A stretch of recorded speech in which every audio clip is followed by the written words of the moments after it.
Hello and welcome to The Take with Sophy Ridge, live at 9 here in the heart of Westminster.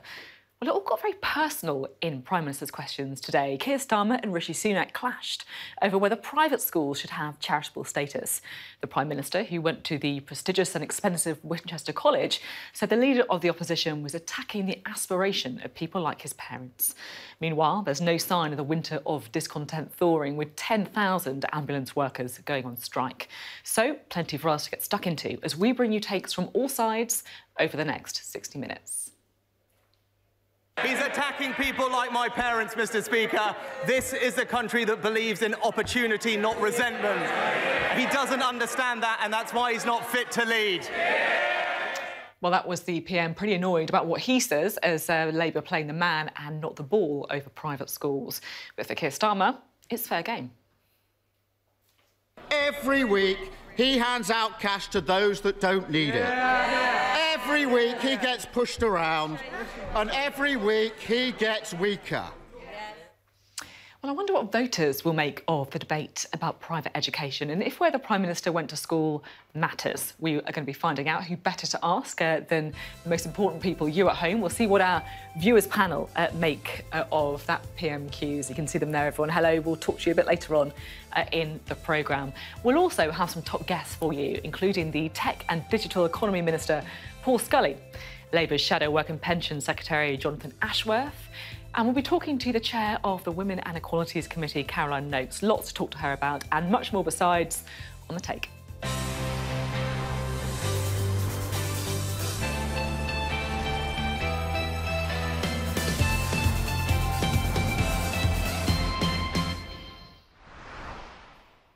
Hello, good evening. Well, it feels like after all the chaos of the last few months, we were onto much more traditional ground at PMQs today.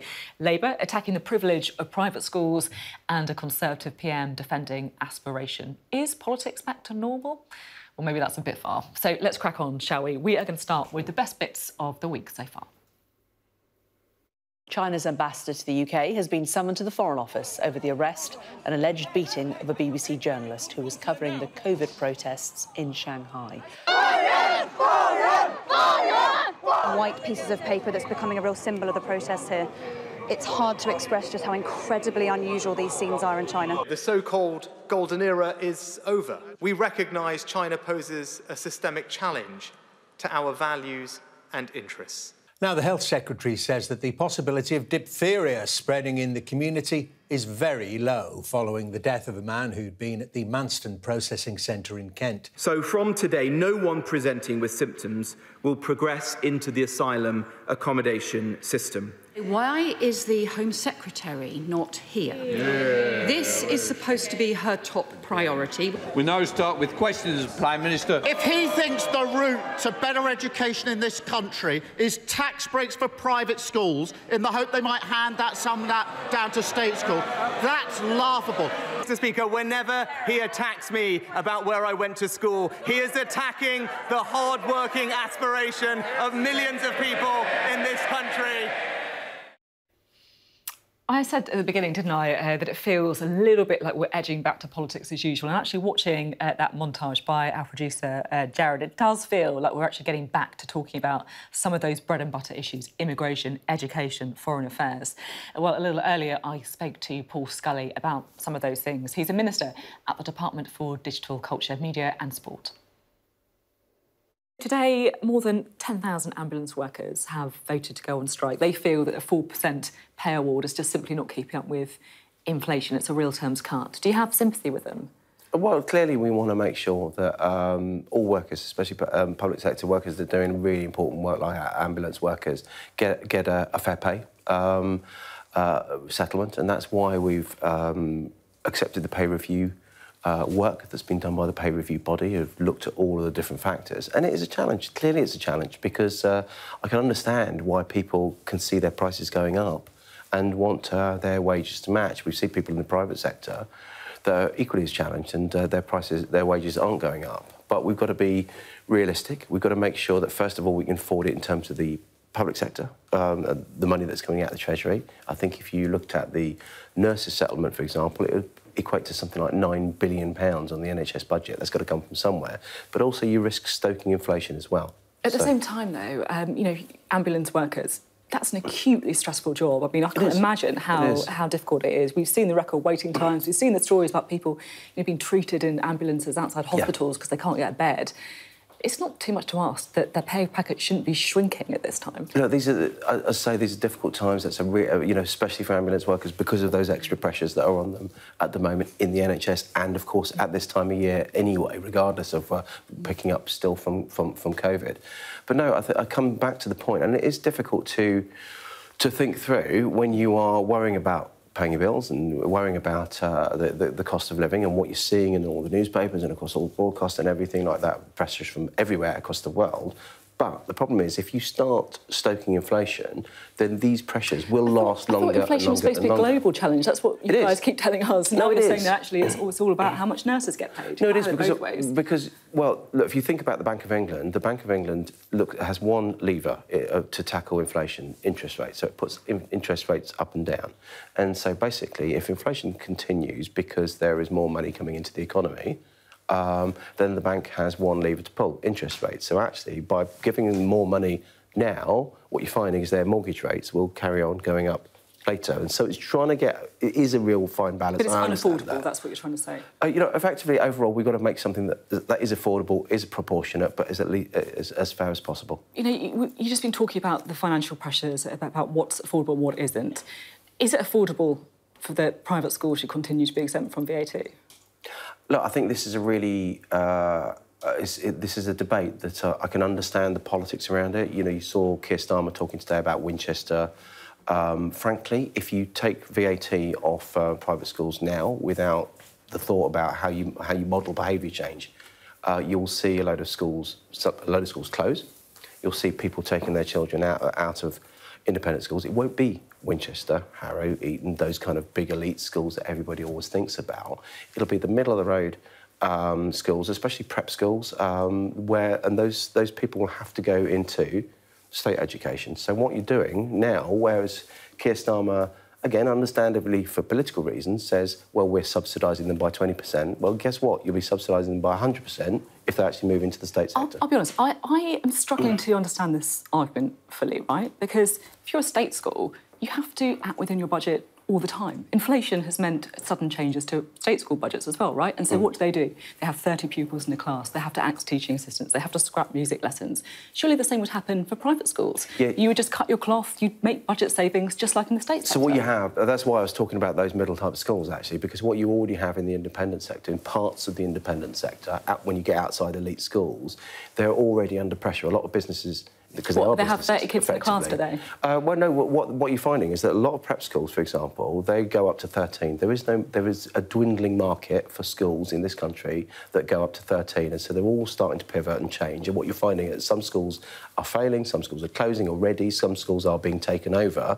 But I come back to the point that if you've got a school with relatively small roll numbers and then they start going back into the state system, not only do those businesses fail, because they are, as I say, businesses / charities, however you want to term them, then you have the state school, you're adding pressure into the state schools system.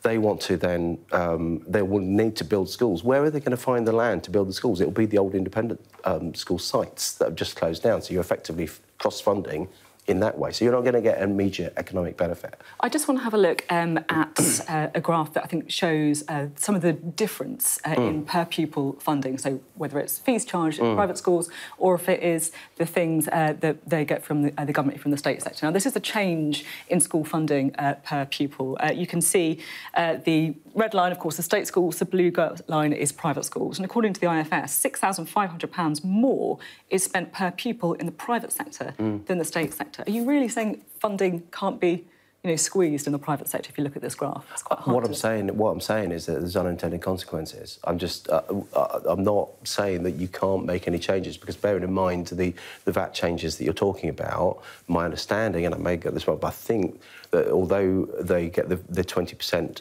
VAT, they're not allowed to claim back.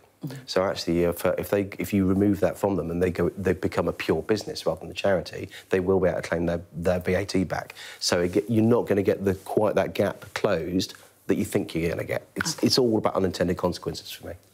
Now, I was hoping you might be able to clear something up for me on onshore wind. To be completely honest, I'm finding it quite hard to keep up with what the government position is. We know, of course, Rishi Sunak wanted to continue with the effective ban on new onshore wind. He's now, of course, come under pressure from rebels, including Boris Johnson and Liz Truss. So what is the current position then?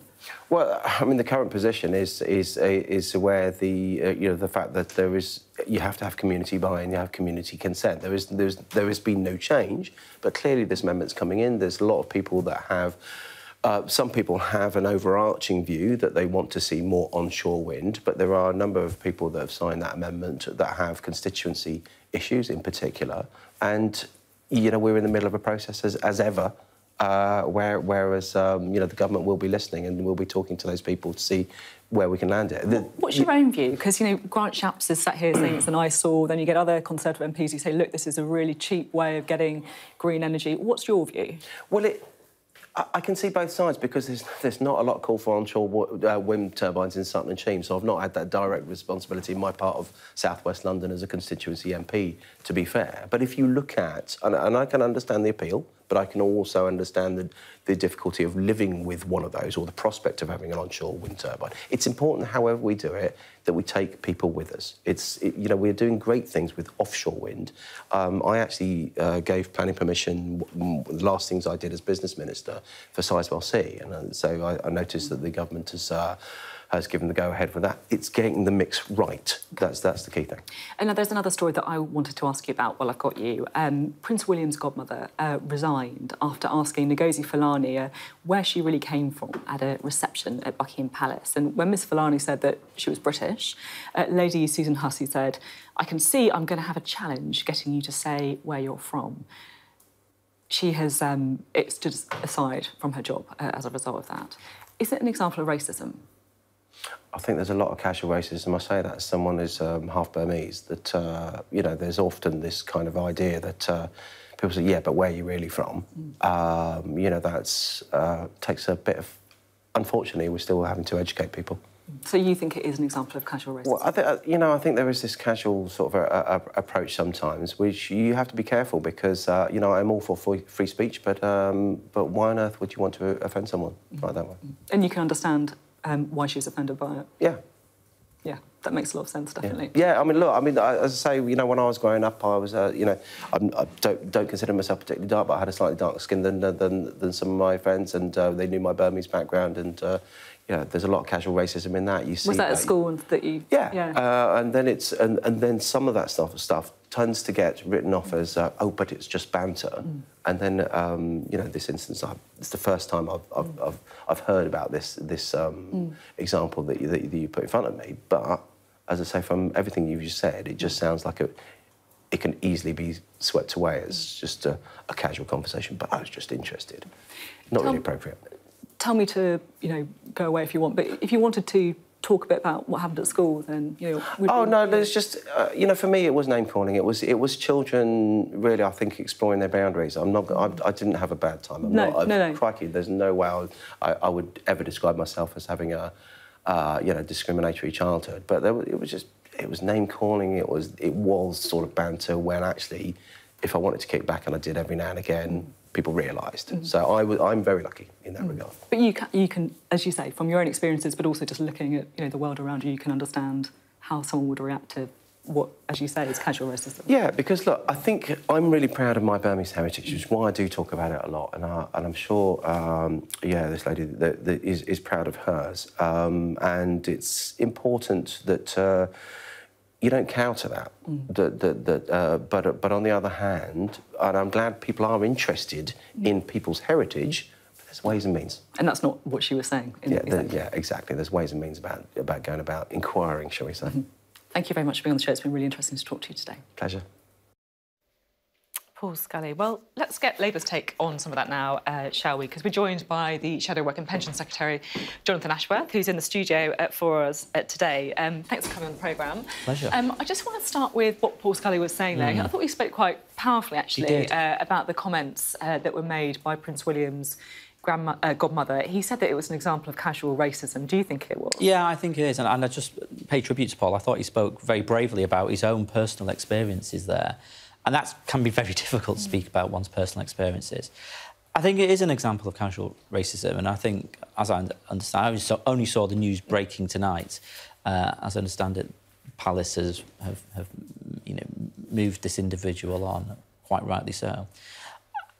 There is a lot of casual racism in society, and we always have to stand firm against it. I was struck by that this week because we had the census results out this week, and I represent Leicester. And we're very proud of our diversity in Leicester, and Leicester is a city with a majority ethnic population, and I was very struck by the tone of some of the language from some prominent people, actually, around making comments about cities like Leicester and Birmingham in response to this census data. Are there any comments that you were particularly pointing to? I mean, I think there were... I mean, I don't want to name individuals because it's been invidious, but I mean, just the way in which there were sort of suggestions, I thought, particularly on social media, that somehow that Leicester was un-Christian or something like that. I think things like that.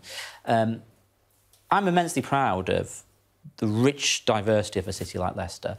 I think it strengthens us as a city. We're a dynamic city today because of our diversity. I imagine the same will be the case in Birmingham and other parts of the country. And I think we should always celebrate that diversity. But it was a sad reminder that there is still casual racism out there, and we have to stand firm against it. Yeah, exactly. I think it feels like it's sort of two kind of examples of that. I guess some would say that is there a blurring sometimes of the casual racism that you're talking about and other concerns about immigration?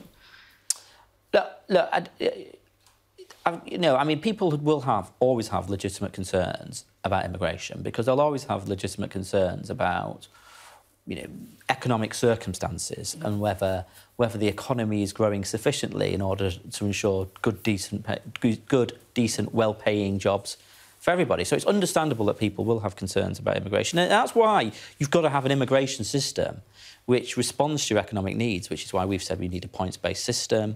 We know that there are gaps in the labour market. But what I would also say, and I was saying a little bit about this earlier this week, actually, when you've got increasing numbers of people leaving the labour market, employment is lower today than it was pre-pandemic. There's more and more over 50s leaving the labour market. There's actually more and more people forced out of work for reasons of ill health, 2.5 million, the highest for 20 years. It's costing us 8 billion extra a year. We actually need schemes, initiative, measures to support people to return to work. And one of my big preoccupations is to get Britain back to work and put in place the measures to help people. So I was saying, let's devolve more employment support to local areas because they know they know what's needed in their area. Let's better link up the employment support system with the NHS. Let's reform our job centres because they're not working as the valued public service in every community like they should do, to get the over 50s back to work, to give support for those who are out of work for reasons of sickness when they need it. So there's big reforms that we've been putting forward this week to improve our economy. I was also talking to Mr Scully about strikes because, of course, we have 10,000 ambulance workers now, obviously a very stressful, very high-pressure job, saying that they are going to strike because they want their pay to reflect inflation. Would you like to see inflation matching pay rises in the public sector? Well, I mean, as you know, I led on health for the Labour Party for what felt like 100 years. So I understand that NHS staff, whether it's paramedics or nurses or healthcare assistants, are under the most considerable strain and have been asked to do more and more with less than less over many years now, for 12 years.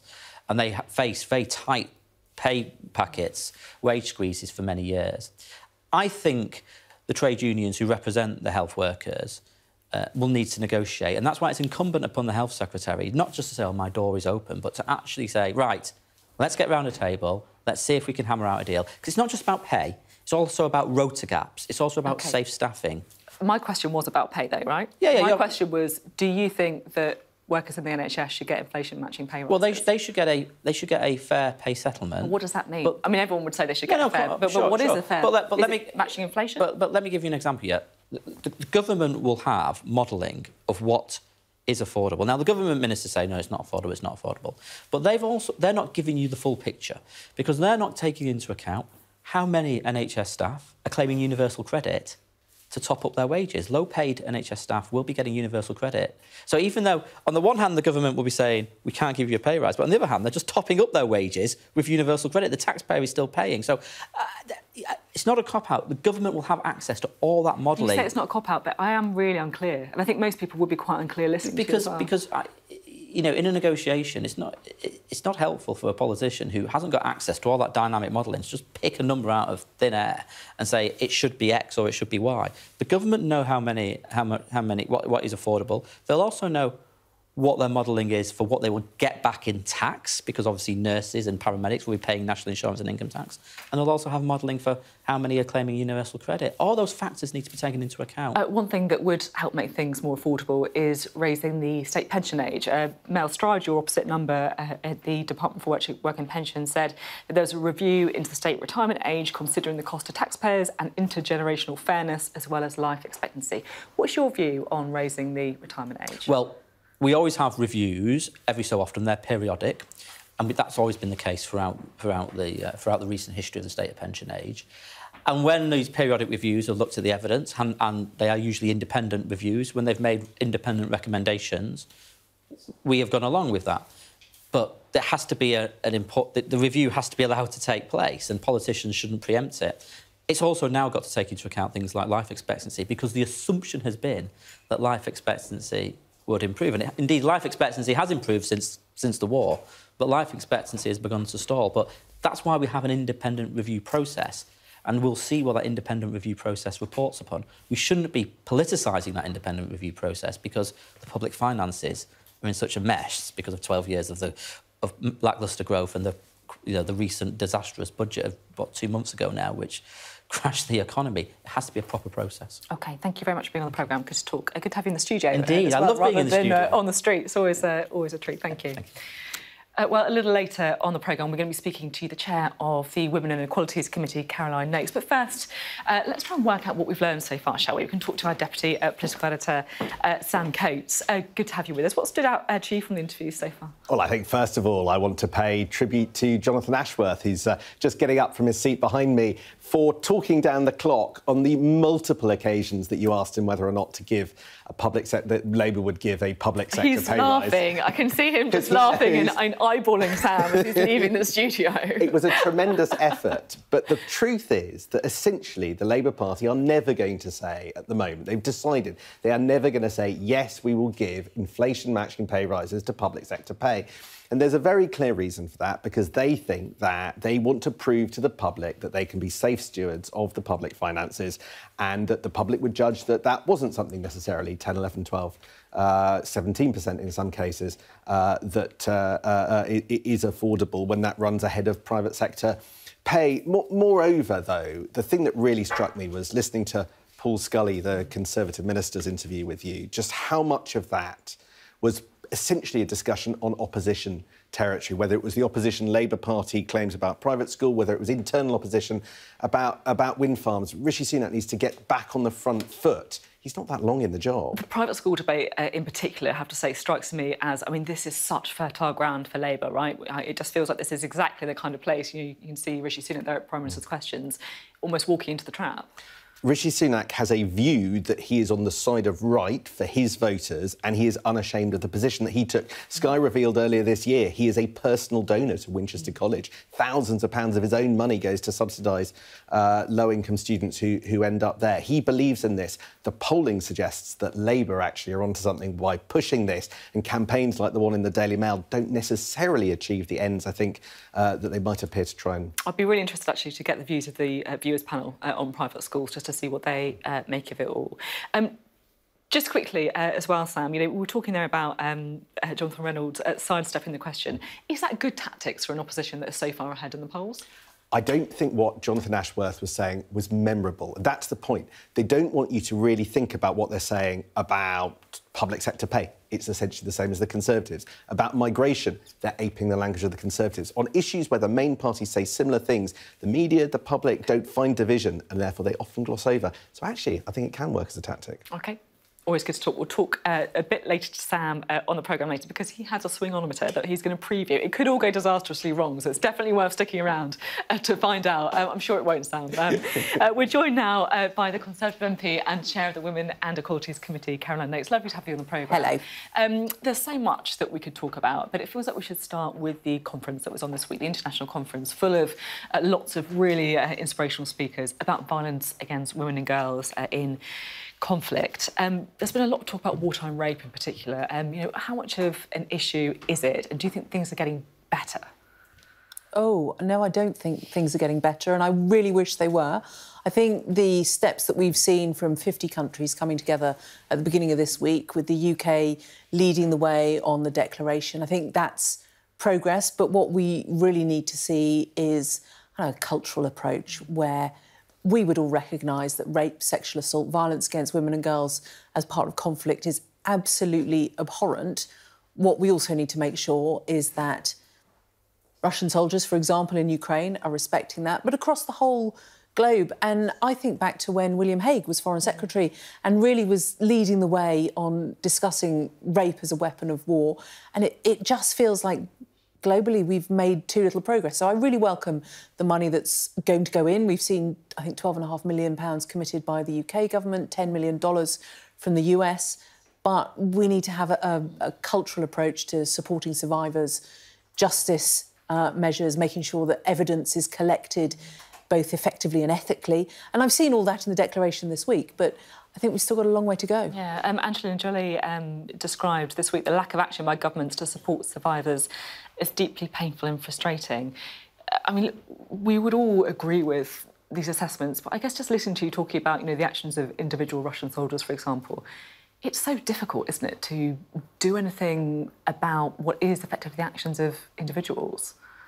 Well, there are some very serious allegations about whether in Ukraine rape is being used as a systematic weapon of war. So actually I think there has to be, the collection of evidence. They have to be brought to trial. We need to see international criminal courts convened to deal with that. But, you know, Russia's turning itself into a real pariah state, from which you have to question whether there's any route back. And what do you think that means in reality? Well, I think in reality it means yet more, probably decades of sanctions. It means more action by the West against Russia. I think inevitably we need to be making sure that Ukraine has the resources it needs. We've done some great work over the last 10 months trying to support Ukraine, making sure that troops have the training that they need. But it's just such a horrendous situation. There's so much that I want to talk to you about, including what your committee is looking into. But there's been a lot of debate recently about the online harms bill, which is all about safety online, effectively, something that, you know, women and girls feel very strongly about. It can feel like a place where there's an awful lot of misogyny, if you take misogyny to mean hatred of women. Do you think that there is a risk the online harms bill has been watered down, or are you more in the camp that says, look, there is a balance to be struck between harm online and freedom of speech? Well, look, I want an online harms legislation that's going to be effective. I want to see something that is going to protect children. That's an absolute must, as far as I'm concerned. And I think there are some good measures in it around coercive control, making that a priority offence, around sharing of intimate images, deep fakes. I've been really pleased, cyber flashing, been really pleased to see the engagement that Michelle Donlan's had on that. But I think with legislation like this, we all want a bit more, don't we? And there is, I think the more important balance to be struck is between making sure that the regulator is effective, making sure that there are enforcement powers that are actually going to put the onus on the social media giants to make sure that children are off their platform. And I think it's really difficult. I think we have to be realistic about this. Yeah. That as soon as we legislate, there will be some geek somewhere in the world will be looking for routes around whatever legislation is put in place.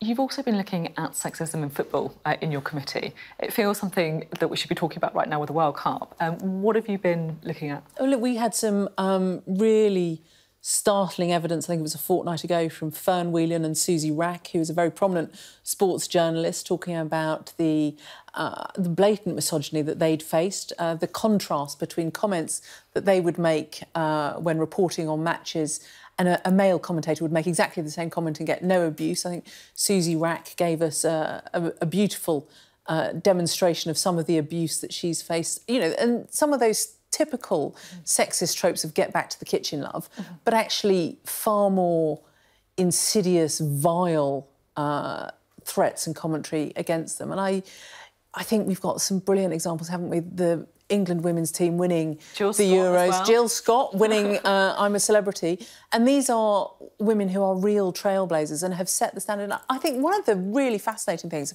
was the cultural differences between the man's game and the women's game. I went to the quarter-final where England beat Spain, and there was a fantastic family atmosphere. Contrast that with Fern Whelan saying to us that until facilities and attitudes improve, she doesn't take her son to football matches anymore. That is quite depressing, actually, isn't it? I mean, some people listening, you know, will have heard the very, very serious stuff that we spoke about at the beginning. Then they'll be listening to, you know, us talk about women in football. They'll be like, look, does it really matter? Is it a big deal? You know, is it a big deal? Yeah, it is a big deal because it's about the culture. It's about misogyny. It's about the way women should be respected, and to be quite frank, aren't. And it's about some of the issues that we've been talking about on the committee over the last couple of years, which are very much around the pyramid of offending, the cultural norms, and I hate to say that, the cultural norms that make it OK to abuse women online, and at what point does your online predator turn into a predator in real life? And I think the committee's working with some experts to understand that pyramid of offending and to understand the crossover between the virtual world and the real world. And it's all part of how can we do better? How can we make sure that we address the root causes of male violence against women? Just finally, I'm interested to get your view quickly on how Rishi Sunak's getting on. One Conservative MP I spoke to recently said that you had a 0% chance of winning the next election. Now he put it at 1 in 5. Do you share that analysis? No, I think it's a lot better than that. I'm really pleased that we have Rishi as Prime Minister. I supported him back in the summer, and I think that he's doing OK. It's a long way to go to the next general election. I think I want to see us come up with some offers, particularly for female voters. I want to see us get the economy back on track. I think that's really important. What kind of things for female voters? OK, so I think, and Rishi spoke about this in the summer, we've got to make women feel safe, and we've just been talking about that. I also want to see more action around the women's health strategy, to see some real effort put into that. So some of the and I hesitate to say some of the forgotten conditions, you know, the massive waits that we have in gynaecology at the moment. And I want to make sure that we come up with some good work around childcare. Look, we know that the pandemic clobbered the economic well-being of women, and I would love to see us prioritise how we are focusing on getting women into better jobs. So I think I'm right in saying that women are more likely to vote for Labour than men, right? They are at the moment. We have to change that. Yeah. OK, thank you very much indeed. Caroline Nokes there. You are watching The Take. We're live in Westminster for you this evening. Up next, we're going to take a close look at Prime Minister's questions and also hear from our viewers panel. See you soon.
welcome back live to Westminster. Time now for one of my favourite parts of The Take, where we take a closer look at Prime Minister's questions. Now, the major party leaders had some pretty heated exchanges today over private schools and accused each other of being weak. Well, here's what our political correspondent Joe Pike made of it all in PMQ's Unwrapped.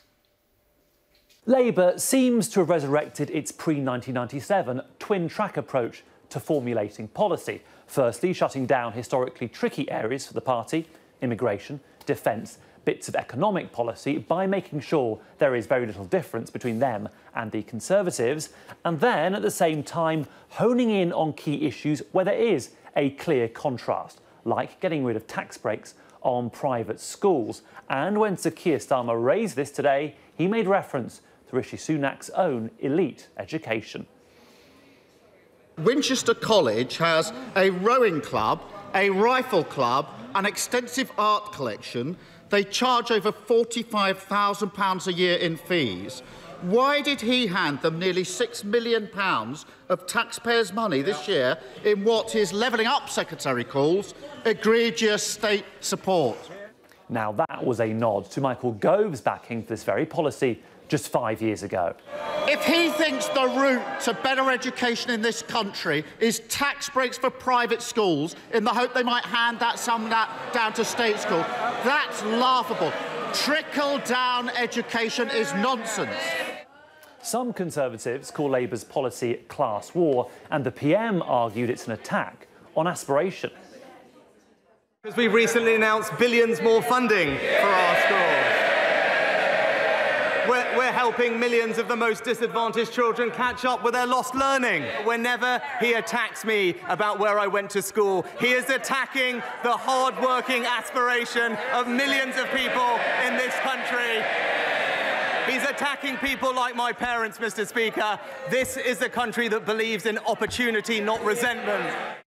I thought it was notable that the PM didn't make the argument that if the tax breaks end and private schools close, then the state and taxpayers will likely have to fork out. Rishi Sunak did, however, raise Labour's internal divisions on strikes and picket lines. Keir Starmer tried to exploit Tory splits on house building, and we witnessed both leaders calling each other weak.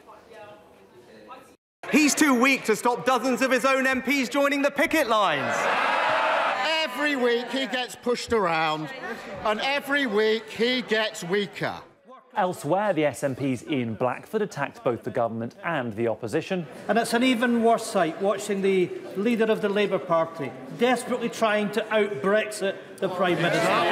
Ruling out freedom of movement and any hope of a Swiss-style deal. And there was clear frustration from the PM's own side on immigration. The number of people crossing the Channel is a national emergency. The number of migrants in hotels is a national emergency. When will my right honourable friend's government bring forward any emergency legislation that's needed to deport those migrants who came across the Channel illegally? Well, 5 weeks into this new PMQ's pairing, Keir Starmer seems desperate to paint Rishi Sunak as weak. He's got a message and he's going to repeat it. The danger for the PM, though, is if voters think that barb is believable, it could soon stick. Joe Pike there, taking us through today's Prime Minister's questions. So that was the Commons this afternoon. The key thing, of course, is what do people watching at home make of it all? We can talk now to our viewers panel. Hello, everybody. Good to have you all with us today. Now, before we start, I just want to do a quick show of hands, because I'm actually really interested to know your views on the private school debate.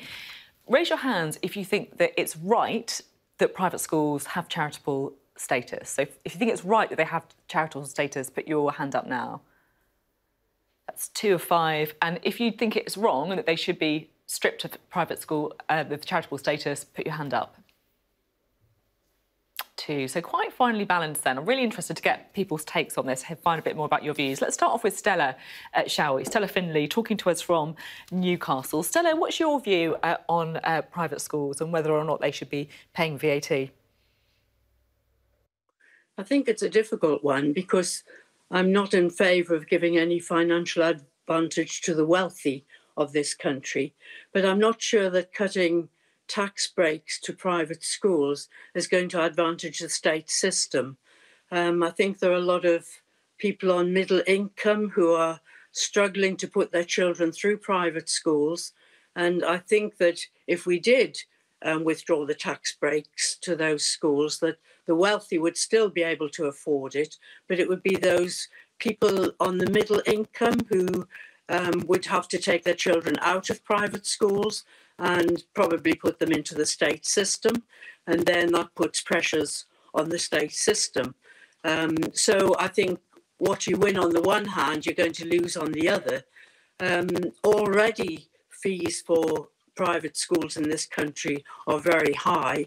They're quite high in comparison to other countries, other European countries. So I've come down on the side of keeping the charitable status and giving the tax breaks to the private schools. Interesting, talking about the split, as you see it, between the private schools on the upper end and those on more kind of like middle-ranking end. Right, let's talk to Mike Munro now, shall we? Mike's talking to us from Hampshire. What's your take on the private school debate?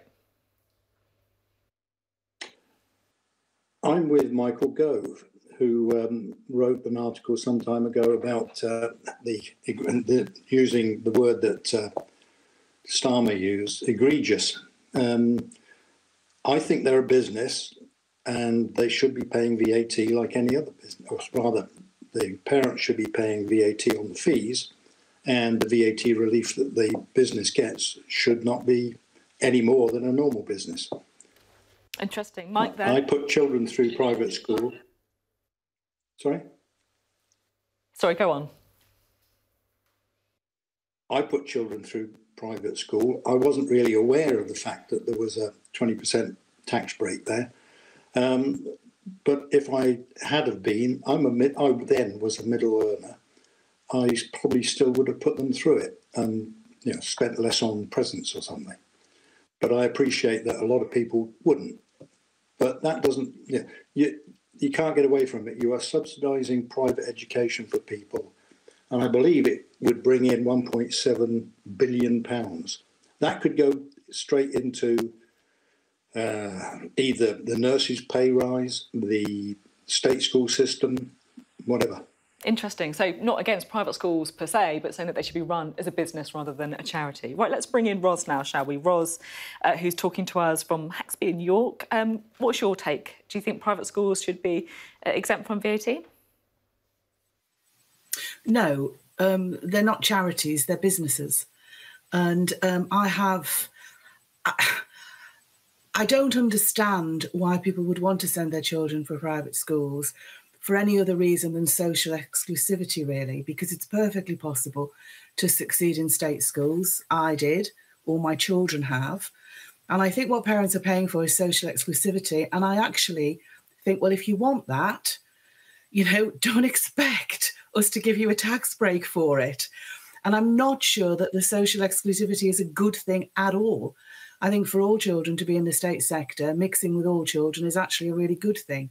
And when you look at the culture and the attitudes of a lot of these children who are educated privately, I don't think it's good, and I don't think it's in the interest of social cohesion. But to actually give people a tax break for wanting to buy social privilege, I think is entirely wrong. And the money that would then be available to the public sector, whether we use it in education or we use it in health, is really significant. We're not talking about small beer here. And I'm not going to cry for anybody who can't afford private education as a result of losing their tax break. I have no problem with that whatsoever. OK, right. I saw a couple of people shaking their heads to some of what you were saying there, Ros. So let's go to Hannah next, shall we? Hannah Underwood, talking to us from Hertford. Hannah, I saw a little shake of your head at one point. What's your view on the private school debate? It's a difficult one for me because we do send our child to private school and it's got nothing to do with social exclusivity at all. I'd be quite happy for my son to go to a state school, but our nearest school is not a good school. And we chose not to send our son there. And we could have moved. I mean, this is the irony about this whole sort of debate, really, is that wealthy parents can move next to good schools that are state schools and poorer parents can't do that. So quite often you'll find a school that doesn't do as well academically in a poorer sort of area, and then wealthier parents, as I say, move towards the good state schools. So there's nothing to do with, I want my son to have the rough and tumble, but I also want him to do well academically. I do sympathise. I mean, if our school wasn't a charity, it isn't the end of the world, and you're right, 1.8 billion. If it helps state schools, if it helps some of the poorer children, absolutely, I'm all for that. I didn't have a private school education. I went to a grammar school, and I went on to university, came from a single parent background, so I have not had a privileged upbringing. It's got nothing to do with class or anything like that. It's simply what is the best for my child, and I can afford to do so, and that's what we, choose to do. But I think the whole education system really needs to be looked at, and perhaps more money put into it overall anyway. It's been great to hear everyone's views on this. So, in personal experiences, it really shows, I think, the kind of different views on such an important debate. Right, let's finish up with Bruce. Whoops, nearly dropped my cards there. Bruce Tyler, East Riding of Yorkshire, you are talking to us from, Bruce. Bruce, where do you fall on this debate? So, I hope you can hear me. My connection seems a bit dodgy, but on the assumption that you can, my wife and I wanted to send our children through a private system because we went through the state system ourselves. And when we went through the state education system, we found the standard of teaching unreliable. We didn't want to open our children to that particular risk. So we put them through an independent day school. And, that was quite a difficult struggle financially to do so.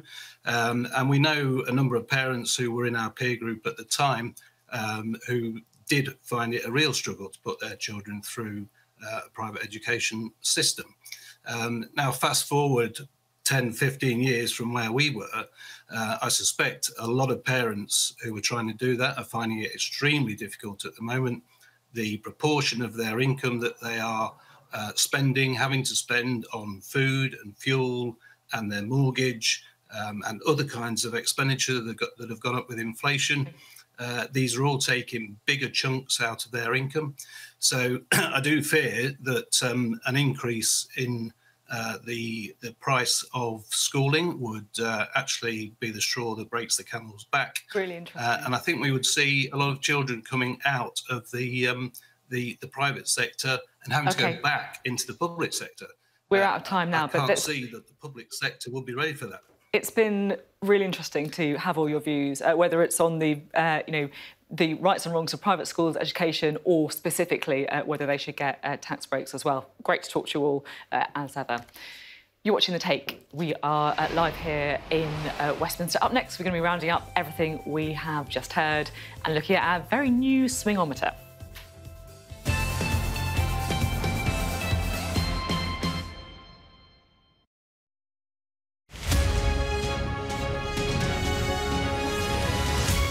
Guys, how it happened, you get 4 different versions. But this is where all of them start. Sherry, Sherry baby, Sherry, Sherry baby, Sherry, can you come out tonight? We've all been in the show since last June. We all joined together. Yeah. And then Carl did the tour before us. Yeah, I've been with the production since 2017. OK, and you're just extending the run? Yes, to October 1st, 2023. So it's the story of these 4 iconic men who, it's the rise and the fall of this iconic band who've brought incredible songs, and you're going to leave the theatre singing along to all of them just like you do. Tommy is, I mean, he's a wonderful character to play, get to do that every night, but he essentially is the reason it all happens. I'm not going to take anything away from I'm not going to take anything away from you right now. Actually, it's kind of like, it's Tommy's story, essentially. Frankie sings all these amazing songs, but he is the guy that brought it all together. And along the way, found himself in some real sticky situations. And the show touches on all of those things. And it's all real life. It's all the drama that goes with being in a group and rising to fame so quickly, and all the struggles it takes to get there. It's all in this musical. 4 seasons were the American version of the Beatles, and back then they'd not had a sound like this before. Obviously, Frankie Valli's voice was so different to everybody else's. So yeah, I mean, obviously, there's not a bad song that they've written. Nick Massey, yeah, what a great guy he was. He basically made all the harmonies. Any harmony you hear throughout any of their songs, he just picked them up on the spot. He had such a good ear for it. He gave them their sound, essentially. He taught Frankie how to sing. There was a time where Tommy went to prison. So you all went to prison. We all went to prison. For Frankie, you know, I think it is a story of him starting as the little man in the group who doesn't really have much of a voice, to then becoming the huge star that he was, and then leading on his own. I mean, you lose members of the group as the show goes on, and you do see that he really is someone who tries to hold it together. For Frankie, family is everything.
Hello, welcome back to The Take. Well, we've had lots of takes this evening. Let's have the take of Sam Coates. And Sam, I'm really interested in this because it feels like there's an awful lot of things that we've been discussing on the programme, from strikes to private schools. You can see the contours of the debate between Keir Starmer and Rishi Sunak really starting to come into focus now. And what impact is it having on the public and on polling? Because you've got a new tool to play with tonight, haven't you, which I'm quite excited about. That's right. And the impact on the public is perhaps not as dramatic as you might expect from a change of Prime Minister. Look, here is the gap between the Labour Party up here on 48% in the latest YouGov poll and the Conservatives down on 25%. It's still a huge 23-point gap advantage for the Labour Party. A couple of things to note that are going on here. Still, we've got here, this party is the Reform Party. They're the right-wing party eating into the Conservatives. Nigel Farage possibly coming back with them, then from the back, from the right. You don't have a great deal of buy-in from any group beneath 65 years of age. Above 65, they trend Tory, but below that, they're all voting Labour. But Labour suffered the worst defeat since 1935 in the last election. They've got to build back a huge way. So we've got a new tool here, which is a swingometer that will help explain just how difficult Keir Starmer's job is. So this is where the result was at the last election. And as you go up here, this would represent Labour doing better and better and better against the Conservatives in this swingometer produced by Patrick English of YouGov. And it would require an 8% swing for Keir Starmer just to get into number 10 with an unstable coalition, a 12% swing for Labour to have an overall majority, and an almost 20% swing for there to be a landslide. Let's look at where the latest YouGov poll comes out here. And it's here, about 17%. So actually, currently, a pretty big majority for Labour in the offing. But it has to be said, there's only been one election since the Second World War, really, where there's been more than a swing of 5%. And that was the general election in 1997, where Blair won by a landslide. That means that to get just a overall majority of one, Keir Starmer's Labour needs to do better than that. It's quite interesting, isn't it, though? Because if you're Keir Starmer looking at this, you'd be pretty pleased with where you are right now.